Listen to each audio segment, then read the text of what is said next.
இப்போ 30ஆம் பாடத்தை பற்றி நம்ம படிப்போம். 30ஆம் பாடம் அசையாத நாக்கு. என்னது? அசையாத நாக்கு. 30ஆம் பாடம் அசையாத நாக்கு. முதலைகளால் தங்கள் நாக்கை அசைக்க முடியாது. முதலைகளால் இந்த மாதிரி இந்த கொரக்கடையில் does not move the tongue. சரியா? முதலைகளால் தங்கள் நாக்கை அசைக்க முடியாது. அவற்றால் உணவினை மென்று சாப்பிடவும் முடியாது. உணவனை மென்று சாப்பிட முடியாது. அது முதலை வந்து நாக்கை அசைக்க முடியாது, மென்று சாப்பிடவும் முடியாது.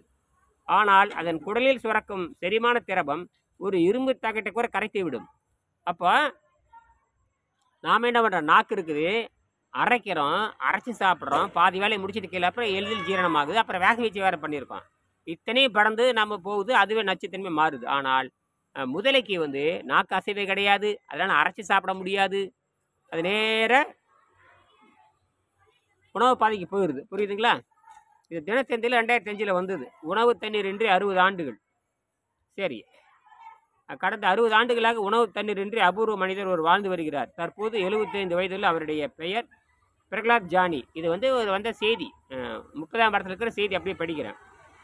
காந்திநகர் அருகில் உள்ள சாரதா கிராமத்தை சேர்ந்தவர். குஜராத்தில் மாநிலம் காந்திநகர் அருகில் உள்ள கிராமத்தை சேர்ந்தவர். இத்தனை ஆண்டுகள் தண்ணீர் கூட அருந்தாமல் நல்ல ஆரோக்கியமாக இருக்கும் ஜானி மருத்துவ உலகின் ஒரு கவனத்தை ஈர்த்து இருப்பது வியப்பில்லை தான்.